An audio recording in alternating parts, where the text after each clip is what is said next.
Israel और गजा दोनों तरफ अपनों को खोने का दर्द। संघर्ष के बीच गजा में हजारों लोगों को मदद का इंतजार, कईयों के पास न खाना न पानी न रहने का कोई आसरा। तो इसराइल में इंतजार बंधकों की रिहाई का, क्या कूटनीतिक पहल से मिलेगी राहत? करेंगे बात कवर स्टोरी में।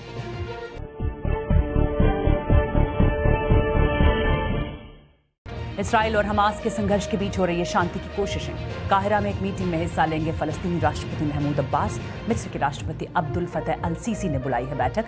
संघर्ष विराम की कोशिशों पर होगी चर्चा। इसराइल गजा संघर्ष के ताजा हालात की करेंगे बात, लेकिन पहले हेडलाइंस।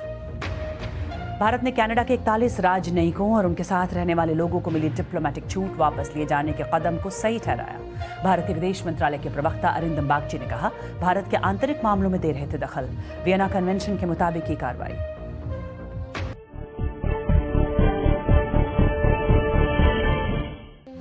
यूक्रेन के राष्ट्रपति वोलोदिमीर ज़ेलेंस्की ने अमेरिकी राष्ट्रपति के बयान का किया स्वागत। बाइडेन ने यूक्रेन को अरबों डॉलर की मदद की कही है बात। हालांकि संसद के निचले सदन में फिलहाल नहीं है कोई स्पीकर। राष्ट्रपति बाइडेन की पेशकश में हो सकती है देर।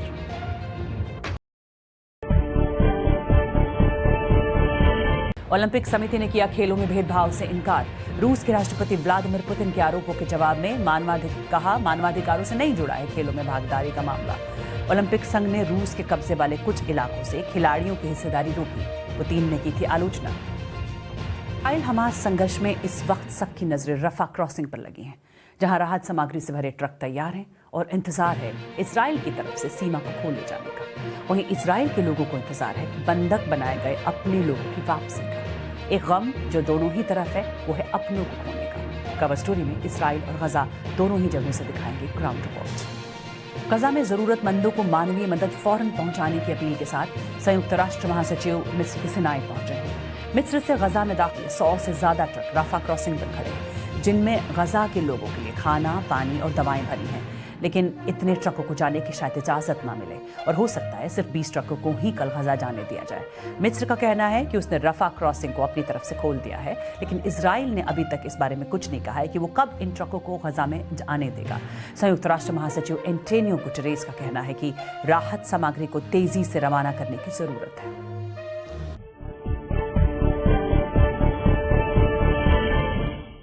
So these trucks are not just trucks. ये ट्रक महज ट्रक नहीं है, ये लाइफलाइन है। गजा में लोगों की जिंदगी के लिए ये ट्रक बड़े अहम हैं, लेकिन वो यहाँ फंसे हुए हैं, जबकि उन्हें आगे बढ़ना चाहिए। उन्हें जल्द से जल्द ज्यादा से ज्यादा संख्या में दूसरी तरफ पहुँचने की जरूरत है। And as many as possible. गजा में हालात बहुत तेजी से खराब होते जा रहे हैं। कुछ दृश्य आपको विचलित कर सकते हैं। और इसराइल में 7 अक्टूबर को हमास के हमले में मारे गए लोगों के परिजन और दोस्त गम में डूबे हैं। उन्हें करीब 200 लोगों की भी परवाह है, जिन्हें हमास ने अगवा करके बंधक बना रखा है। यहाँ हमास के बंदूकधारी ने कई लोगों को निशाना बनाया था। इस रिपोर्ट के कुछ दृश्य आपको परेशान कर सकते हैं।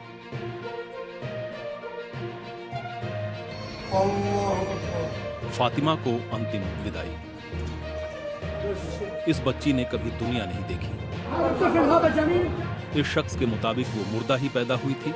उसकी मां के साथ साथ 10 और 14 साल की उम्र की 2 बहनों की भी मौत हो चुकी है। एक रिश्तेदार ने हमें बताया कि जब रफा में एक पड़ोसी के घर पर इसराइल का बम गिरा, तब वो लोग शांति से सो रहे थे। ये परिवार उत्तरी हिस्से से भाग कर आया था।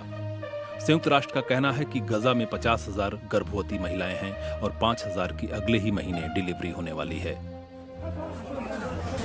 दवाइयां खत्म हो रही हैं, लोगों से रक्तदान करने के लिए कहा जा रहा है। वॉलंटियर्स चूल्हे पर लकड़ी जलाकर खाना बना रहे हैं। ईंधन मिलना मुश्किल हो गया है। थोड़ा सा खाना है जो तेजी से खत्म हो रहा है। ज्यादातर लोगों को सिर्फ एक वक्त का खाना नसीब हो रहा है। कभी कभी तो 2 दिन में एक बार ही मिलता है। अपना घर छोड़कर आए लोग पड़ोस के खान यूनिस कस्बे में अस्थायी शिविरों में रह रहे हैं। होदर अराफात बताते हैं कि जब घर की छत गिरी तो उनकी बेटी की जान चली गई, जो घर की रौनक थी। हम इन तंबुओं में रहने को मजबूर हैं। हमारे पास ना पानी है, ना खाना है और ना दूसरी कोई चीज। जो कपड़े पहन रखे थे बस उसी में हम भाग आए।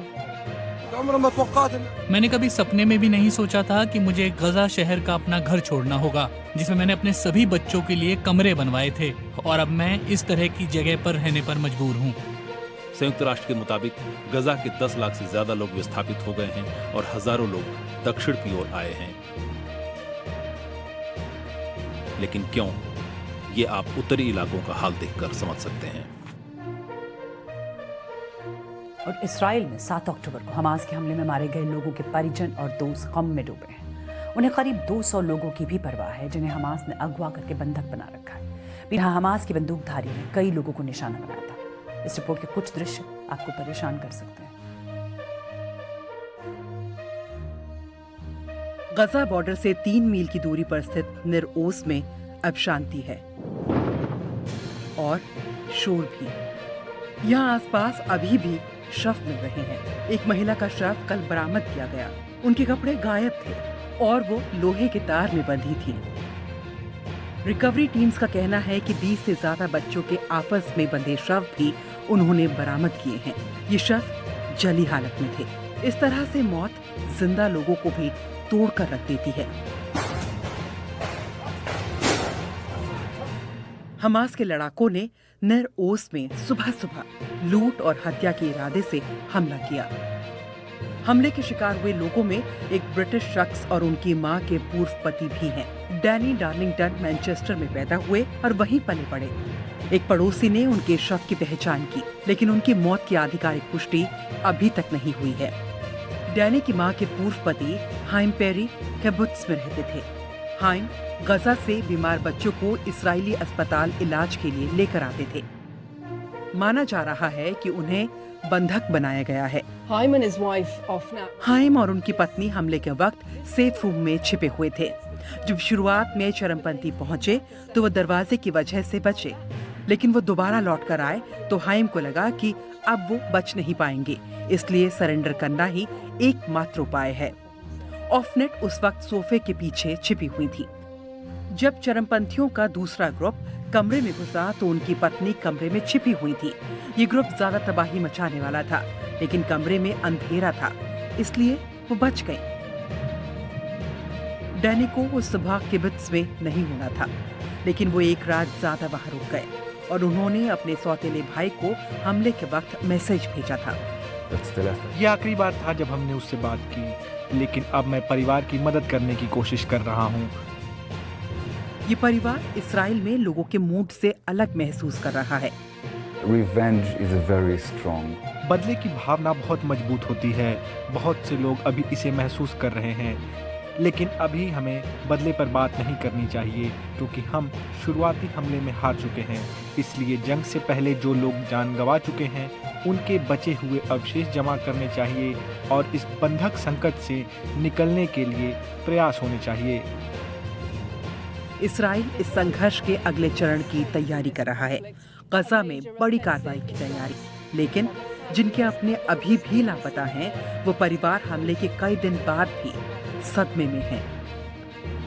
और इस्राएली फौज का कहना है कि 7 अक्टूबर के हमले के बाद हमास ने जिन लोगों को बंधक बनाया है उनमें 20 बच्चे भी शामिल हैं। उधर फलस्तीनी अधिकारियों का कहना है कि बीते लगभग 2 हफ्ते में इस्राएली हमले में गजा में 4000 से ज्यादा लोग मारे गए हैं। इस पूरे घटनाक्रम के बीच ये आशंका लगातार बढ़ती जा रही है कि इस्राएल गजा संघर्ष का मौजूदा दायरा बढ़ सकता है। लेबनान बॉर्डर के करीब किरियात शमोना शहर को खाली करा रहा है। इस शहर की आबादी करीब 25,000 है, लेकिन कई लोग हिजबुल्लाह की गोलीबारी के कारण पहले ही यहाँ से जा चुके हैं। यहाँ लोगों को सरकार गेस्ट हाउस में शिफ्ट करा रही है। इस्राएल हमास संघर्ष के बीच चीन का एक बयान आया है। चीन ने कहा है कि फलस्तीनी लोगों को अधिकारों की गारंटी देने में हुई नाकामी मध्य पूर्व में मौजूदा संकट की ये वजह है। ये बयान कतर में चीन और रूस के राजनयिकों के बीच मुलाकात के बाद आया है। पाकिस्तान के पूर्व प्रधानमंत्री नवाज शरीफ लंदन में 4 साल के निर्वासन के बाद पाकिस्तान लौट रहे हैं। साल 2019 में भ्रष्टाचार के एक मामले में जेल की सजा से बचने के लिए नवाज शरीफ ने इलाज। पाकिस्तान में आजकल पूर्व प्रधानमंत्री और मुस्लिम लीग नून के नेता नवाज शरीफ की लंदन से वापसी की खूब चर्चा हो रही है। नवाज शरीफ 4 साल बाद वतन लौट रहे हैं। इस अरसे में पाकिस्तान की सियासत बिल्कुल बदल चुकी है। इस वक्त उनके मुखालिफ इमरान खान जेल में होने और दर्जनों मुकदमों का सामना करने के बावजूद मकबूलियत की बुलंदी पर हैं। नून लीग उम्मीद रखती है कि नवाज शरीफ की वापसी पार्टी की गिरती हुई साख को सहारा दे सकेगी। अल्लाह ताला को मंजूर हुआ इंशाअल्लाह तो वो 21 अक्टूबर को मीनार पाकिस्तान तशरीफ लाएंगे। Honorable Mia Mohammad Nawaz Sharif Saab has secured 244 votes. Nawaz Sharif 3 बार पाकिस्तान के प्रधानमंत्री बने, लेकिन तीनों बार ही सत्ता के ऐवानों से निकाल दिए गए और फिर कभी जेल तो कभी निर्वासन उनका मुकद्दर बना। पाकिस्तान में आज तक एक सिविलियन प्राइम मिनिस्टर भी अपनी टर्म पूरी नहीं कर सका। कभी मार्शल 2017 में नवाज शरीफ को करप्शन के आरोप पर उस वक्त की सुप्रीम कोर्ट ने ओहदे से हटा दिया था, जब उनके खानदान पर पनामा लीक्स में ऑफशोर कंपनियां रखने का इल्जाम लगा था। पनामा लीक्स के बाद नवाज शरीफ पर कई मुकदमे चलाए गए और उन पर उम्र भर के लिए सियासत में हिस्सा लेने पर पाबंदी लगाकर उन्हें जेल में डाल दिया गया। मुझे बताएं, ये इन हालात से दो चार करने वाले मुल्क को और हम सबको, कौम को, वो कौन है? कभी उनका एहतसाब होगा या नहीं होगा? जलावतन किया जाता है, जेलों में डाला जाता है, दहशतगर्दी की कोर्ट में 27 साल की सजा सुनाई जाती है नवाज शरीफ को, तो 4 जज बैठ के तो करोड़ों लोगों के मैंडेट वाले वज़ीर-ए-आज़म को चलता करते हैं। और किसकी वजह, कौन पीछे उनके? उसके पीछे जनरल बाजवा और जनरल फैज है। लेकिन क्या वापसी के बाद नवाज शरीफ इन लोगों की अकाउंटेबिलिटी करेंगे या इलेक्शन कैंपेन में एंटी एस्टैब्लिशमेंट नैरेटिव को आगे बढ़ाएंगे? विश्लेषक मानते हैं कि ये फिलहाल तो काफी मुश्किल होगा। मीडिया के सामने उन्होंने कहा था कि मैं अपना मामला अल्लाह के सुपुर्द करता हूँ। मेरे नजदीक वो है मियां नवाज शरीफ का दिल और वो है मियां नवाज शरीफ साहब की सोच, और ये दो आपके पास चॉइसेस हैं। आप मुल्क को ठीक करने में लग जाएं या आप अपने इंतकाम और उन चीज़ों के सेटलमेंट में लग जाएं। मैं समझता हूँ कि मियां नवाज शरीफ साहब की जो पूरी तवानाइयाँ हैं वो कौम को दोबारा वो एक अच्छी खुशहाल ज़िंदगी देने के लिए, उनके मुश्किलात को कम करने के लिए, पाकिस्तान को तरक्की के रोड पर दोबारा चलाने के लिए वो उनके प्रायोरिटीज होंगी। माजी में नवाज शरीफ की बेटी मरियम नवाज फौज मुखालिफ मुहिम की जबरदस्त हामी रही हैं। वो खुद भी एस्टैब्लिशमेंट के निशाने पर रही हैं और सेना के सियासी किरदार को खुलकर चैलेंज करती रही हैं। लेकिन अब उनके लहजे में भी बदलाव है। वो जलसों में सिर्फ अर्थव्यवस्था की बात कर रही हैं। 21 अक्टूबर को इंशाअल्लाह इस मुल्क में अमन की वापसी है, रोजगार की वापसी है, महंगाई के खात्मे की वापसी है। लेकिन नवाज शरीफ के लिए अभी बहुत सी चुनौतियां बाकी हैं। उन्हें अदालतों ने घोषित अपराधी करार दे रखा है। इस दौरान फौज से उनका ताल्लुक कैसा रहेगा, ये भी बहुत अहम होगा। शुमारी